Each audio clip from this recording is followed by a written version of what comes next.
Hey guys, I have a cat that's purring that refuses to leave my side. Say hello. Oh, camera shy? What are you doing? She refuses to leave my side today, so I'll just leave her here. Anyhow, today we're going to talk about spring orchid care and some of the adjustments we have to make as growers as the temperatures start changing. So in New York, we had a brutal winter. It was really cold. We got a lot of snow this year. I haven't seen that much snow since I was a kid, honestly. We had a blizzard a couple of weeks ago, and then we had temperatures just Tuesday in the upper 70s, which was nice, but it's gonna cool down. But regardless, as growers, we need to make a couple of adjustments to make sure that our collection is thriving. So let's get right into it. So one of the things that I change as an indoor grower are my grow lights. So when daylight savings times hits, I try to adjust my lights to increase the lights that they get from 12 hours in the winter to 13 hours in the spring. So I didn't adjust it this daylight savings time, but I will be increasing it today. So in the winter, I normally set them up so they get 12 hours, in the spring, 13 hours, and in the summer, 14 hours. And what that does is it mimics what these orchids get in the wild. Now that's not a factor for a lot of the hybrids, but some species get triggered by the difference in the light. So I make sure to increase it. I do have a couple of species, not many, but most orchids sit by the equator, just north and south. They get slightly more light in the summertime, slightly less in the winter. So I try to mimic that. So I make that adjustment. If you have orchids growing on windowsills, you have to be mindful of the strength of the light that you get right now. So the light that you get in the winter, sometimes that gets stronger in the spring. So sometimes you'll have to pull back some of your orchids. That being said, also some windows that you had bright light in, sometimes the leaves are going to be growing in the trees and you may get less light in that case. So you have to make adjustments if you're growing on your windowsills. Just making sure you're aware of how intense those lights are. Generally, south-facing window is great for orchids, provided you have like a sheer curtain. Orchids thrive with bright indirect light. East-facing window is great usually if you get direct morning light. And that doesn't usually need a sheer curtain, but depending on if you're getting leaves on the trees or if it gets a lot brighter or dimmer, usually it will get brighter. You will have to make some adjustments. West-facing window in the evening can be pretty intense, so definitely make sure you have a sheer curtain there. But some windows, again, if you did not use a sheer curtain, it can get more intense, so I would make adjustments, pulling the orchids back a little bit or adding that curtain. Or in the case if you have leaves growing on a tree, you'd have to move your orchid. Humidity, it will pick up, thank God. Right now it's 31% in my grow room. In the height of winter, it's like 15%. It's horrible. I use humidifiers sometimes. I miss the collection a lot to get the humidity up. But as we head into spring, at least here in New York City, in the Northeast, things are gonna start getting more humid. So I usually put my humidifier away this time of year as the humidity will start climbing to 50%, 60%, especially as we get closer to summer.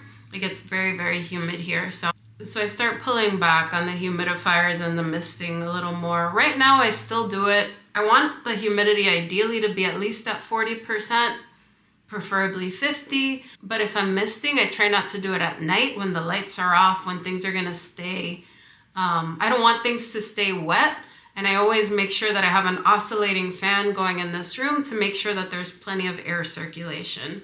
As things get more humid, fungal infections can increase, so you just want to be careful and don't leave anything soaking wet at night. Now with watering, it's going to happen more often. So in the winter, I just water once a week, no big deal. Some of my smaller pots like these right here, my Vandas back here, I will water them twice a week depending on how they dry out. But now in the spring, you're going to have more roots coming in. The orchids are going to need more water. They're going to dry faster. It's going to be warmer. On the bright side, you'll have more humidity, which is great. But in some cases, you're gonna need to water a little bit more often. I don't recommend watering on a schedule. Water when your pot is dry. That's gonna be different for every single environment. For me, it's about once every week for my big pots, my big cattleyas specifically. But my phalaenopsis, they're in moss. Some of them may dry sooner, so I will water them as they're approaching dryness. So I'm usually here twice a week, checking on the pots, seeing what needs it, what doesn't need it. But in the spring, some of them are gonna need it more just because they're gonna be pushing a lot more roots into those pots. They're gonna get more crowded before repotting, so they may need more water. So you just monitor that. As it gets warmer, some of them will dry faster. So you just need to watch it and just check on your collection a little bit more. If you're using clear pots, you could see if they need water based on if it looks humid in the pot or not, or you could see if the roots are green or silver. If they're silver, I would water them. You guys know how it goes with phalaenopsis. You water as it's approaching dryness. With cattleyas and dendrobiums, you let them dry out. Oncidiums are kind of in the middle. You kind of water them as they're approaching dryness, but they don't want to stay wet. Whole big thing. Check out my Oncidium video right here. In the spring, a lot of things are going to start going into active growth. So I like to pick up on the fertilizer. I barely fertilize in the winter. I use quarter strength. Some weeks I don't even fertilize at all. I flush the collection. I try to flush it monthly. Sometimes it doesn't happen until every 2 or 3 months. But in the spring, I like to bump up the feed to half strength. So I give more fertilizer. You could do quarter strength every single week. Sometimes in the winter I skip out, so I'll do quarter strength, skip a week. It's very personal, but I do tend to increase the fertilizer that I give my collection to about half strength this time of year. And flushing becomes more important because you don't want accumulated salts. So every month would be ideal to flush the pots out, but the orchids do benefit from more food as they're going to be in active growth. They're pushing out new roots, they're pushing out new growths, and some of them are going to be blooming as well. So I would bump it up a little bit.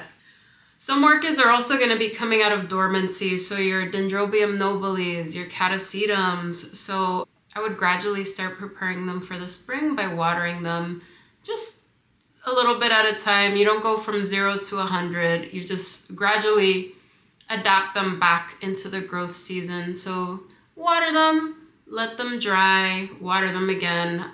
Don't shock them. Don't give them a heavy feed right away. Start light and then you bring them back with the rest of the collection.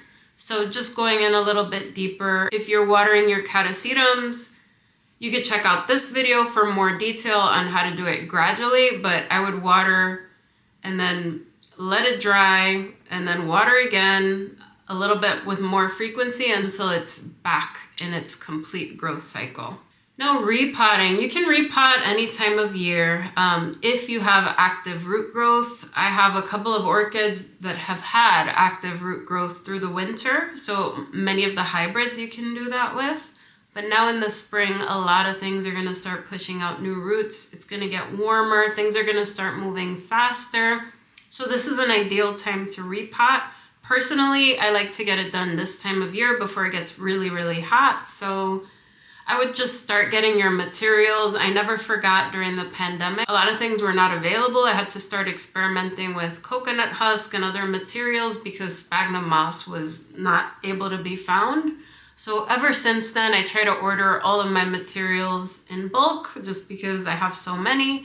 But I do it now just to get it out of the way and just to make sure I'm set up for success as I'm repotting in April and May. I'll probably be starting in a couple of weeks. I do have a lot of chores that I need to do. I did a bunch of repots last year, essentially moving everything out of the leca that I used to have them in. But I probably have about maybe 40 or 50 repots to do. Hopefully I could sort them out in like 10 at a time and get it out of the way in that front. But I say just get your materials ready, get your pots ready so you're good to go as you need to start repotting. And again, you can repot any time of year, especially for hybrids, if you're getting root growth or if it's growing out of the pot or if it needs it. But in the spring, it's the prime time because everything starts accelerating at the same time. So as it gets warmer, Cattleyas love the warmth, so they're gonna start growing like crazy. So I just find that things grow a lot faster. They're more active. You're also feeding more, so it all kind of ties in together.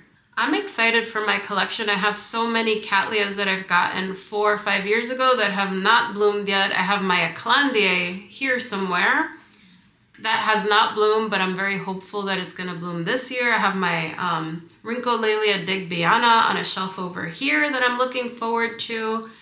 And I will definitely keep these orchids away from Zoe because I love this cat, but she is extremely destructive, and she took a liking to Cattleyas recently. She's no longer allowed near the bottom of my grow shelves, hence you could see the little fence that I made so she doesn't eat my plants.